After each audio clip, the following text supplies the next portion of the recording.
Вітаю, мене звати Олена, я адміністратор будинку матері та дитини «Мир». Наразі у нас проживають сім'ї, які постраждали від насилля в сім'ї, а також переселенці з Донецької області. Будинок повністю на волонтерській основі. Ми потребуємо вашої допомоги, якщо у вас буде така можливість.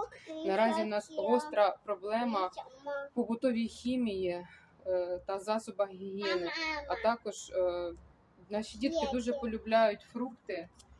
Ми були б вам дуже-дуже вдячні, якби вас вийшло нам допомогти. Щиро вам дякуємо за увагу. Щиро вдячні вам за допомогу та підтримку нашого будинку матері та дитини. Для нас це надзвичайно важливо та цінно. Дякуємо! Самое последнее — это уже традиция.